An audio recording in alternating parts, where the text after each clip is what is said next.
Thank you for tuning into From the Cowboy State podcast. I'm your host, Michaela Getz. This is episode 7, and we are here in Fremont County with Chance Marshall. And today we're going to be talking about cattle nutrition and all things beef. Yeah, thank you. Thanks for having me. I'm really excited. So, Chance, just tell us a little bit about yourself. I feel like I actually don't know that much about you. We haven't worked really on projects yet, but hopefully in the future. Yeah. So just tell us a little bit about yourself. Yeah, I've lived in Wyoming most of my life. I've worked for Extension now for 11 years. So I was always, grew up around, the cattle industry. My folks have a cow-calf operation here in Fremont County, and my in-laws have one in southwestern Wyoming. So mostly commercial cow-calf deal, but both me and my wife, we had a little bit of a show habit growing up.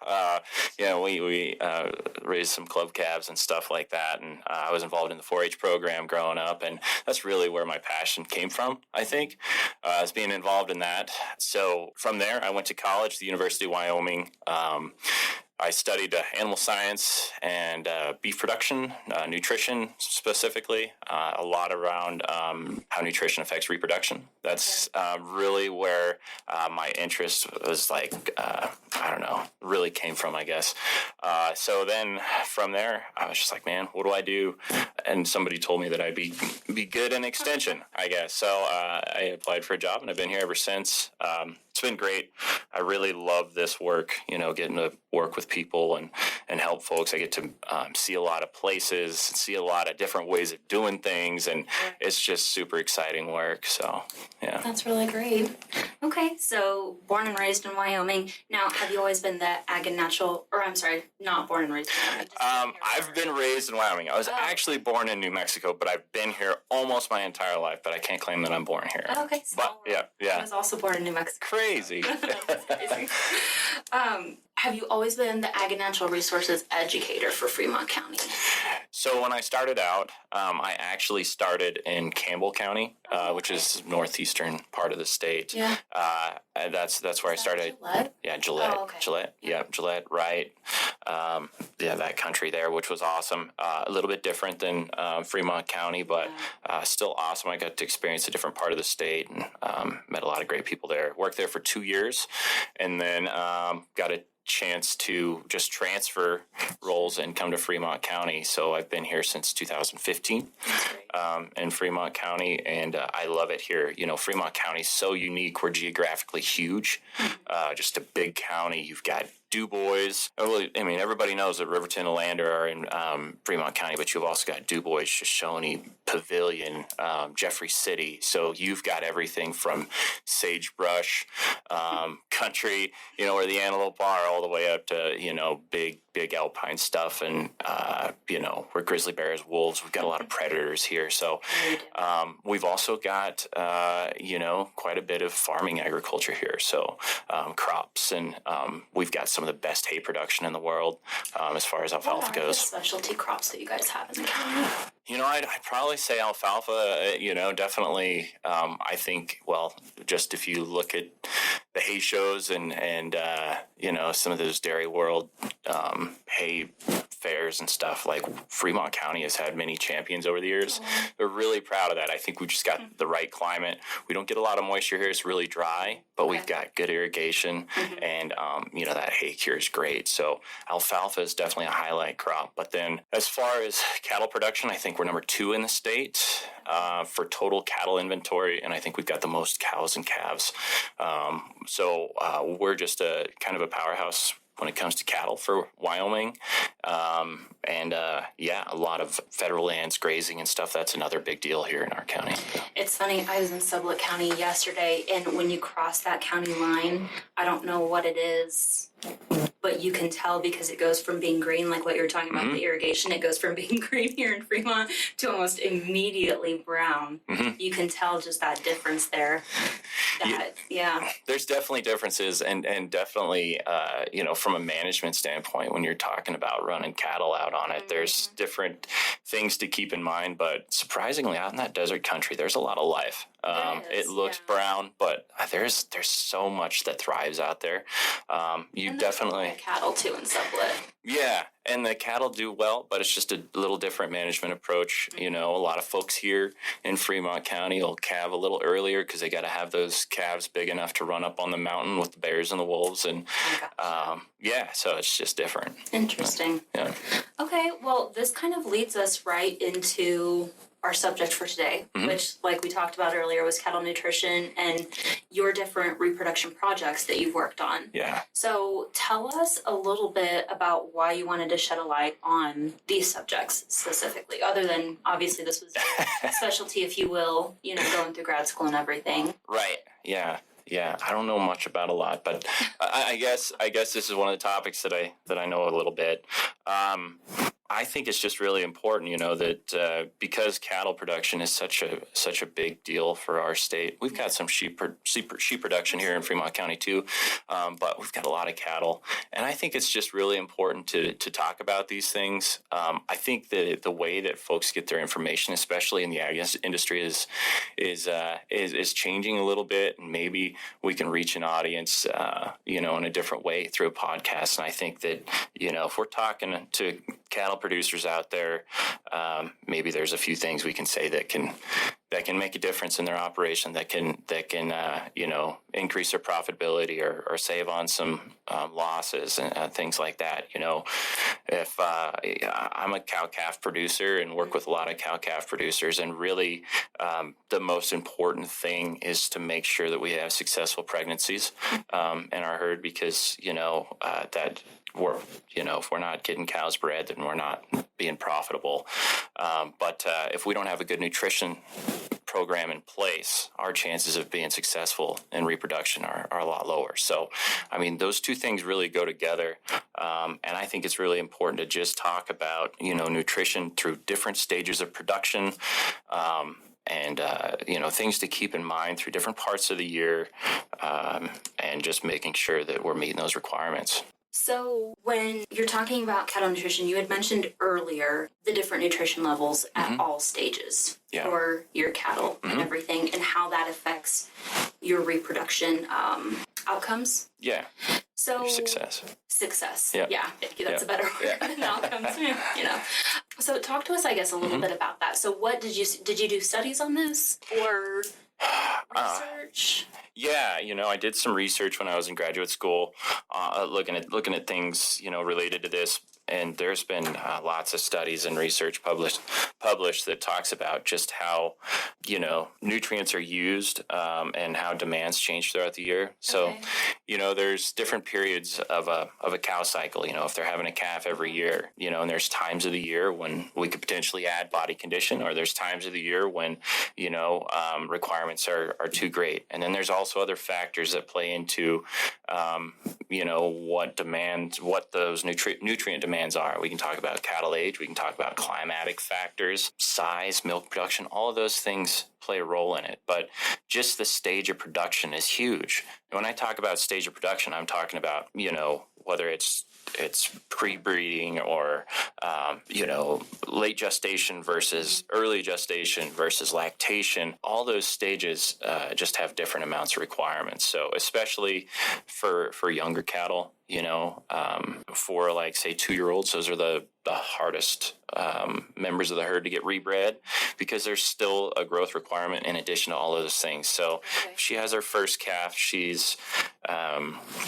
we expect a lot out of them. She has her first calf. She's got to repair her reproductive tract. She's got to feed that calf. She's got to meet her own nutrient needs. And we expect her to cycle and stay within a 365-day calving cycle. You know, that's just a lot to ask. And then she still has requirements to grow herself. So just the way the hierarchy of how those nutrients are used in the cow is different too. So she has to meet all of her own needs before she is able to reproduce. So if she's deficient during that window of after she calves to when she rebreeds, you know, our chances of success are a lot lower. Yeah, so we really need to make sure that, you know, we're meeting her needs then and throughout the rest of the year. But there's critical periods where, you know, we got to pay really close attention to, you know, what she's getting. So let's say that you've got a 2-year-old that is malnourished, undernourished, what have you. Yeah. What can be done, or I guess what do you guys do, or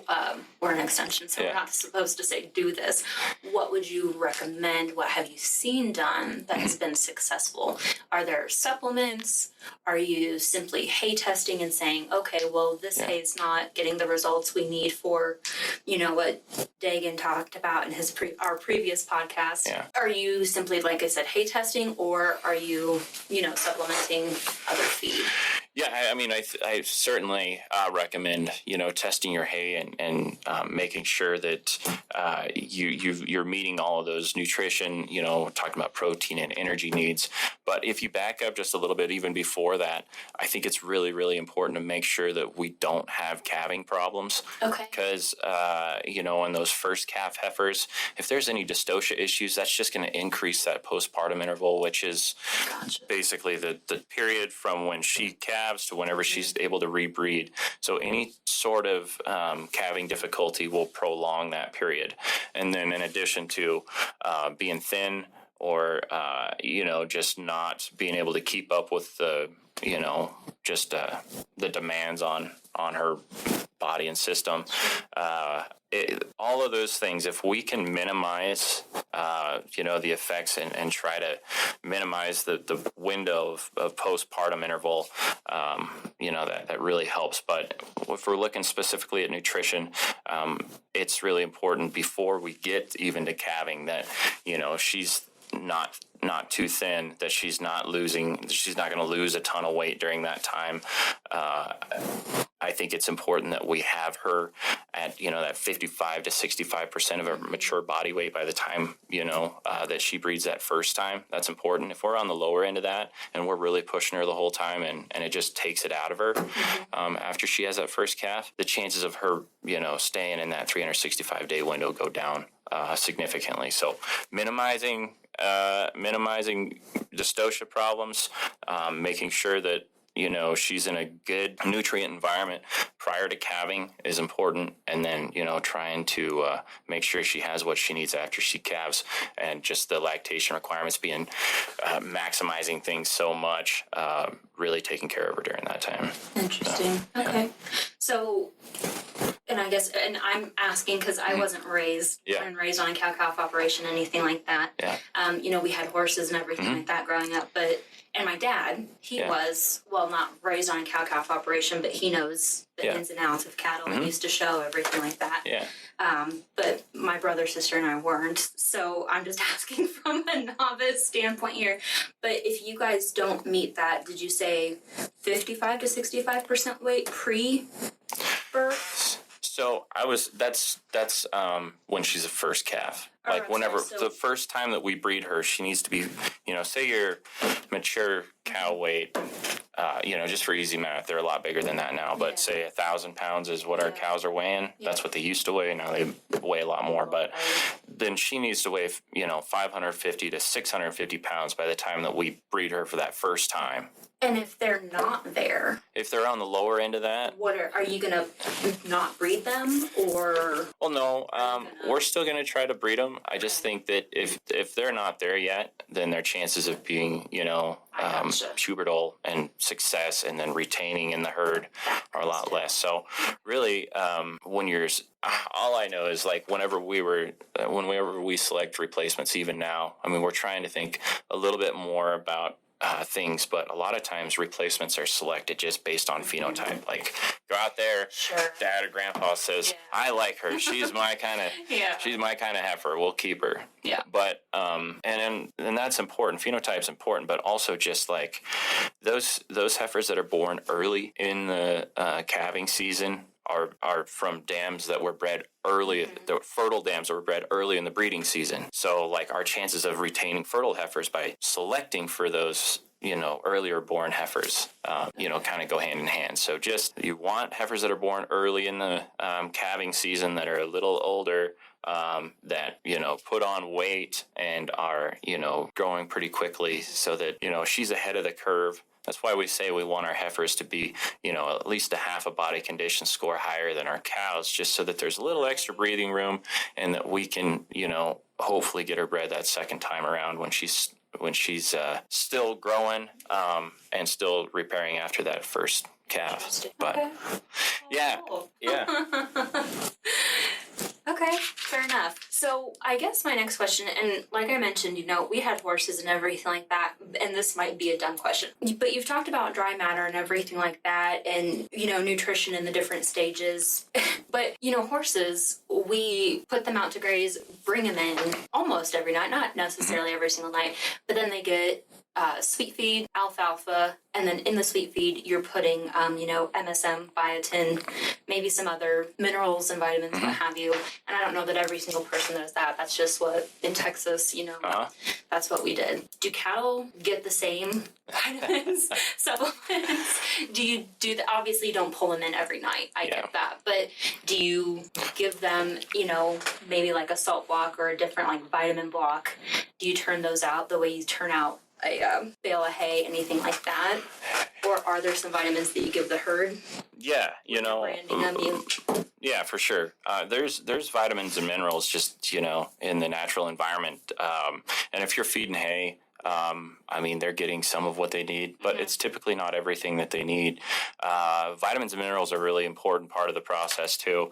It was explained to me, and when I talk to like 4-H kids, when we're talking about just a basic nutrition situation, like I'm talking about all the things that they need, and I try to compare. It's like the analogy that I use is like a car. Yeah. Right. So, your protein. Sorry. No, and I guess let me back up because, the hot topic, everybody is so concerned about what is being put into cattle herds. There's that recently going around, people are like, oh, well, are cattle getting the mRNA? Oh, yeah. You know what I'm talking about? Yeah. So, and I guess that's kind of the perspective I'm asking. What's... Yeah, so as far as minerals and stuff like that, do you want me to talk about the minerals or the whatever. mRNA? Yeah. Okay. Sorry. Okay. Yeah. So the as far as the minerals go, they need those for bodily functions for sure. Vitamins and minerals are essential to bodily functions. If we're not getting our vitamins and minerals as part of their program, we're probably, we could see some effects on reproduction. We can see some effects on just her productivity and the way she gains weight and, maintains herself throughout the year.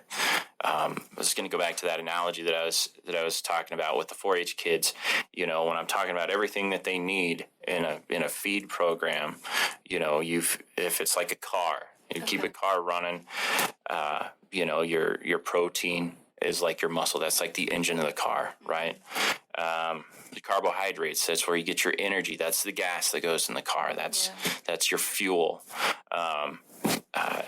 Fats, that's fuel storage. That's your gas tank, right? So if the animal's ever like really deficient, if that cow's not getting what she needs, if she's not getting enough from her feed program, she's going to start using those fat stores. So then her body condition is going to go down, right? So that's her fuel tank. And then if we talk about like vitamins and minerals, that's kind of like your interior and exterior options, if we're not getting those things as part of our program, the things on the inside of the car might not work right. On the outside it might look a little rough. Maybe that hair color is not perfect. Yeah. So like it's all important, and there are certain times. That like especially when we're feeding hay, that they need to have minerals is supplemented into their diet to make sure that all those bodily functions can occur when they need to, and she's getting what she needs. Because a lot of times, the hay is deficient in those things, so we can add those. There's lots of different ways that supplementation can be done. You can have lick tubs that everything's incorporated. Sure.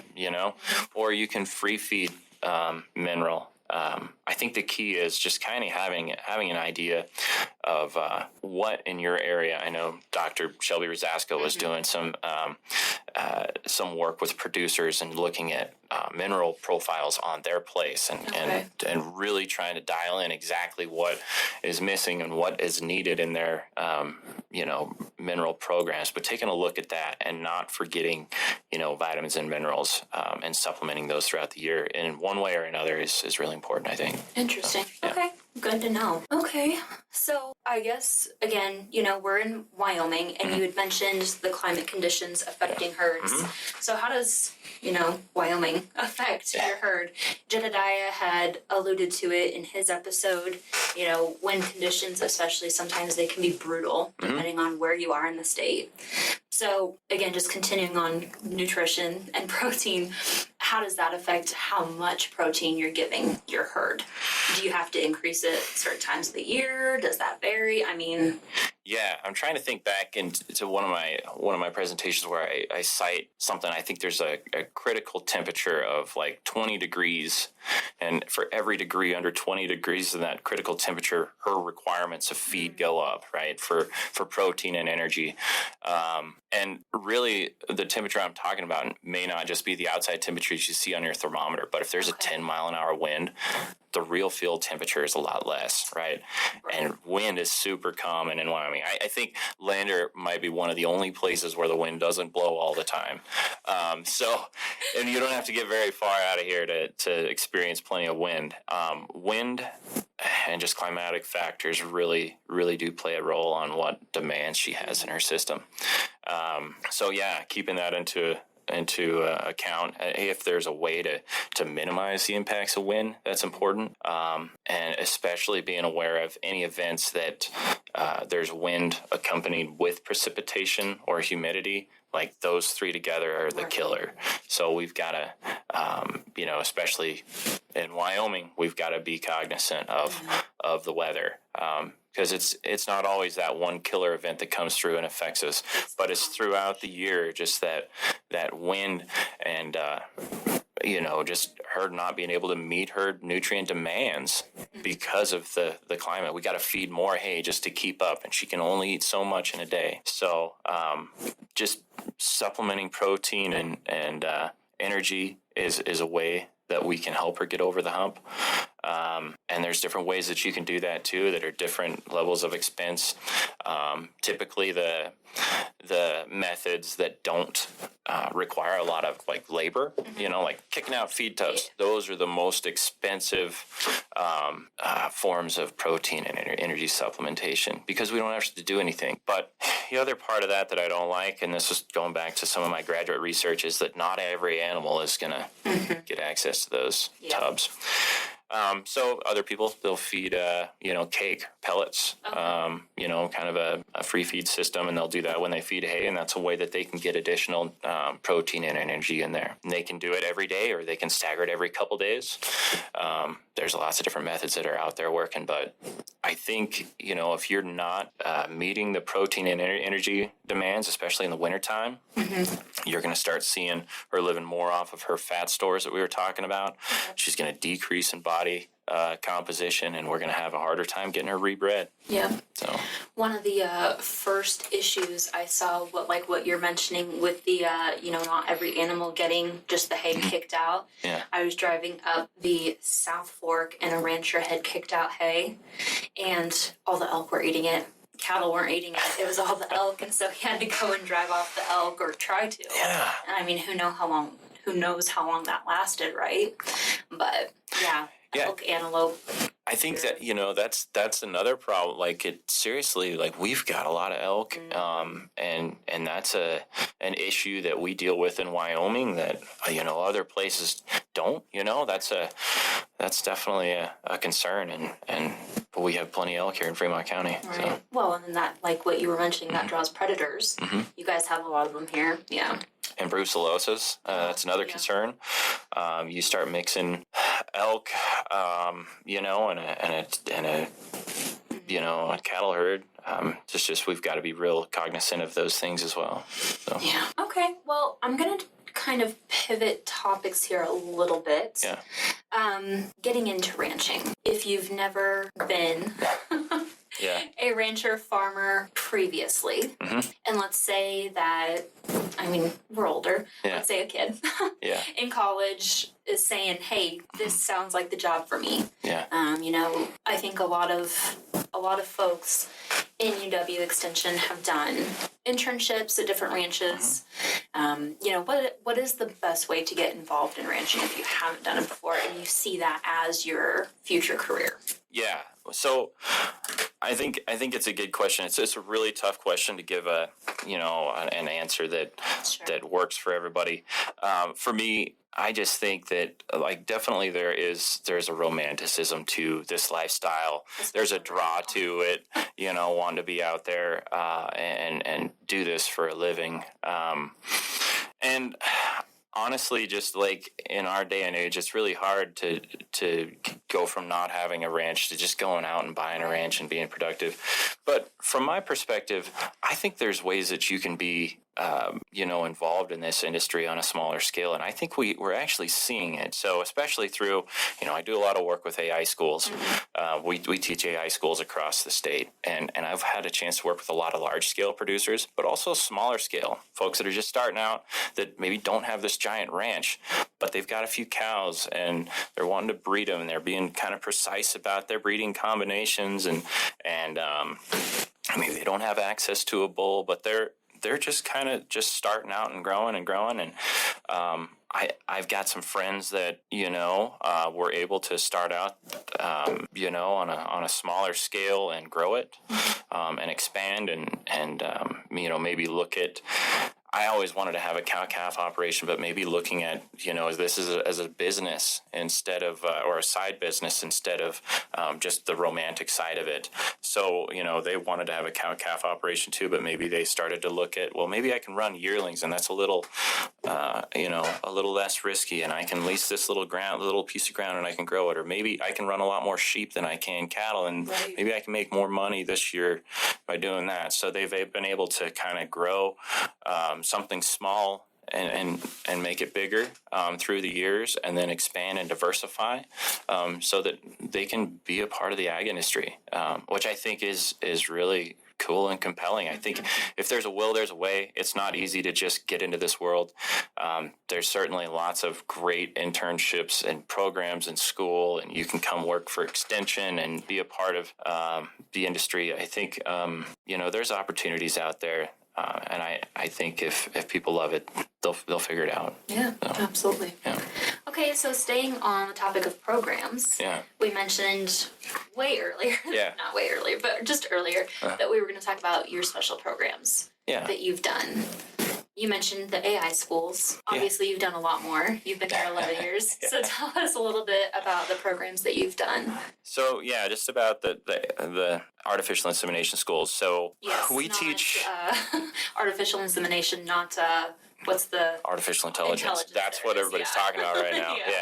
No, the artificial insemination schools are really great. They've been around a long time.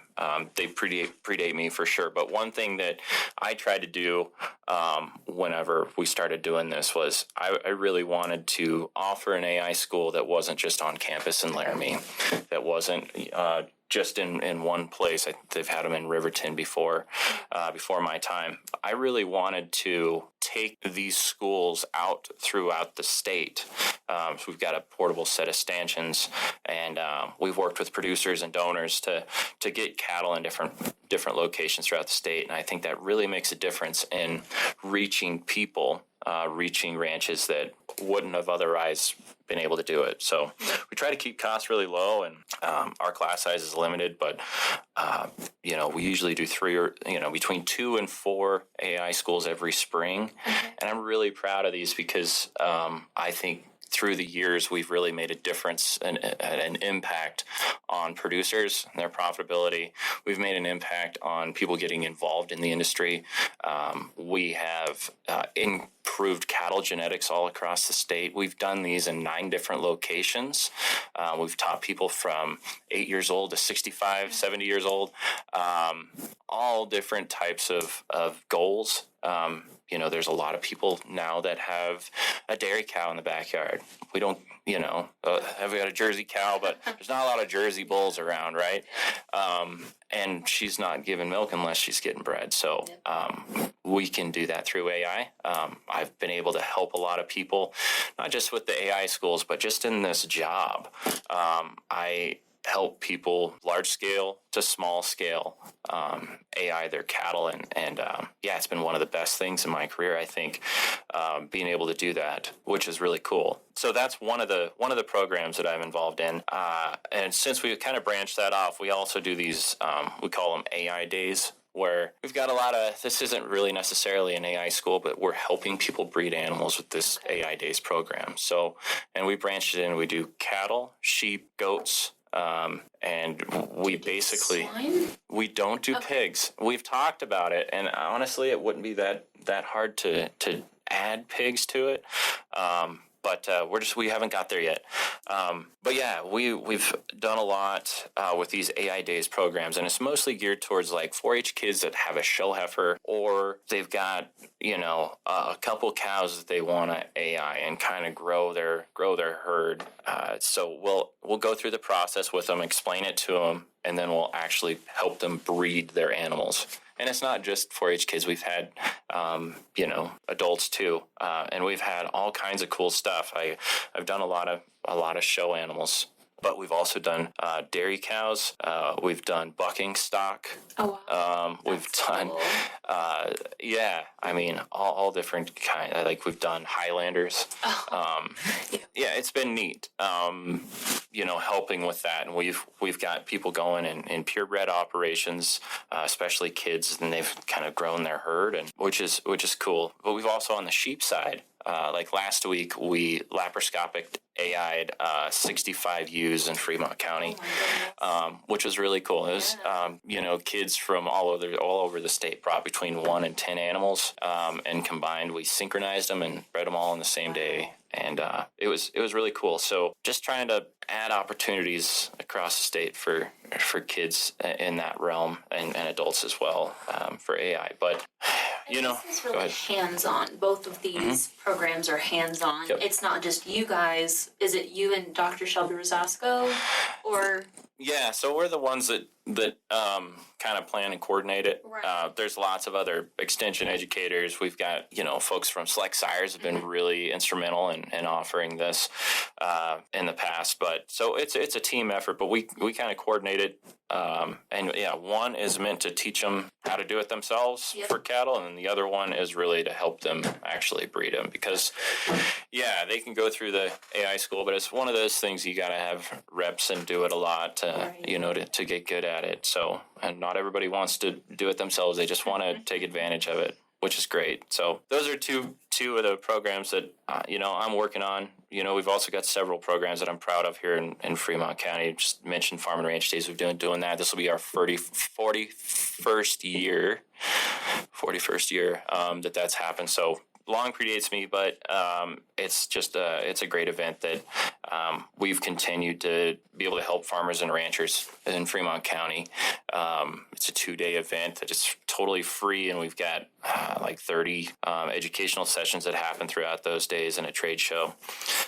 That's a great one. We're doing the Wyoming Ranch Camp program right now, and this is really geared towards recruiting the next generation of ag professionals, really, whether you're going to work on your own place or work on another ranch or enter the ag industry in some fashion. This program is nice. We spend a week on a diversified Wyoming ranch, and they're basically given the task of ranch manager during that week, and they have to learn about the place, think critically to create a ranch plan and present to a panel at the end of the week in a competition, just like, okay, if I'm the manager of the Padlock Ranch in Wyoming, this is how I do things, and this is how it's going to make sense financially, and it really just it's a good exercise for them as they enter the job force. So and it's a good networking tool, for opportunities that come up. So yeah. And you guys are still looking for a host ranch for 2025, right?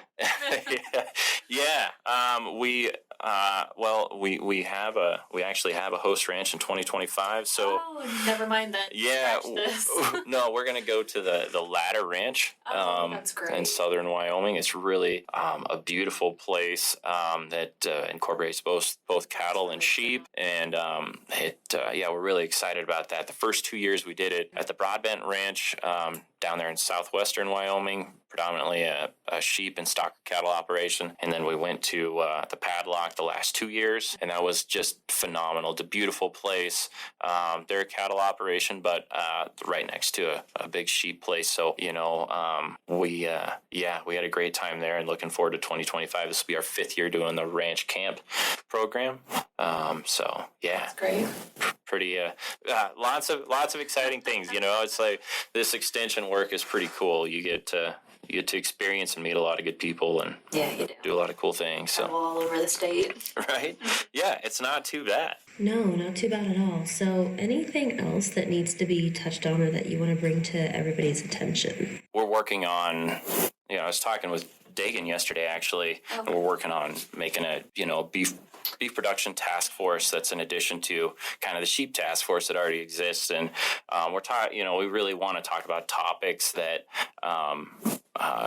that we can help with, that we can be a part of, and continue to help folks in agriculture in Wyoming. One of those things, we've always done a lot of AI stuff and getting ready for breeding and reproductive success. Mm-hmm. But I really want to, the next thing kind of coming up that what I'd really like to work on and flesh out in this beef production task force is just focusing on, okay, she's bred, now what? Really, talking about preg check, that post breeding nutrition, and really looking at, things like that through a different lens. I think that'll be kind of the next step. Sure. That'll be good. Hopefully we can have some good things that come out of this task force and some other ideas. I know there's plenty of other things that, we've talked about, but that's definitely something that I want to go with.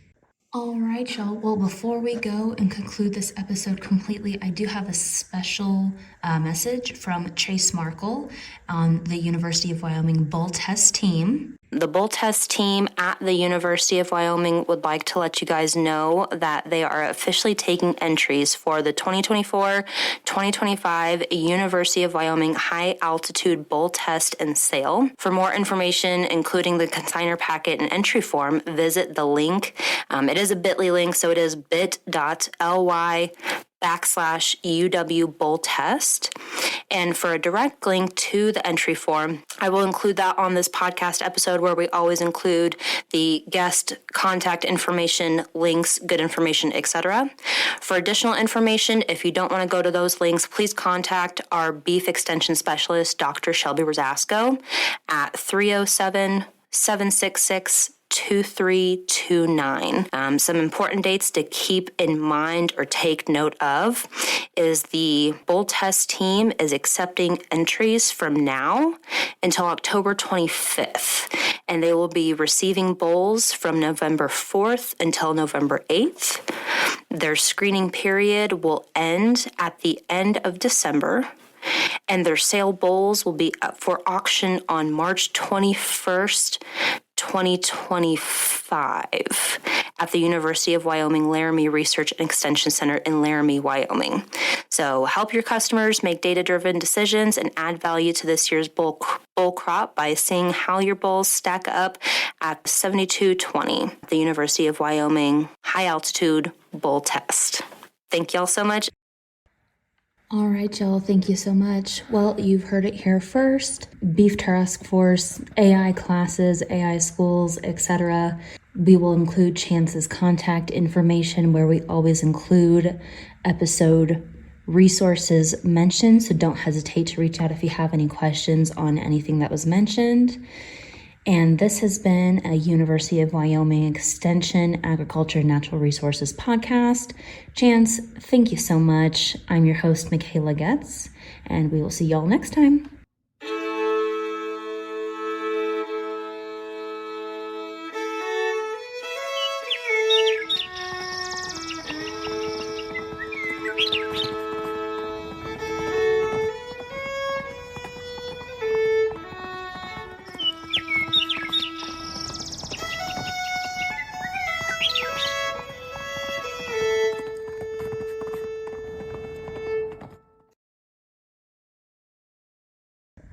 As a reminder, this is the University of Wyoming Extension podcast. The university is committed to equal opportunity for all persons in all facets of the university's operations and is an equal opportunity / affirmative action employer. If you have any questions, comments, concerns about this statement, please don't hesitate to reach out to mgetz@uwyo.edu and we can get your questions answered. And if you have any questions, comments, concerns about the podcast as well, again, don't hesitate to reach out to that email address, mgetz@uwyo.edu. Again, this has been a University of Wyoming Extension Agriculture and Natural Resources podcast. Thank you so much for tuning in.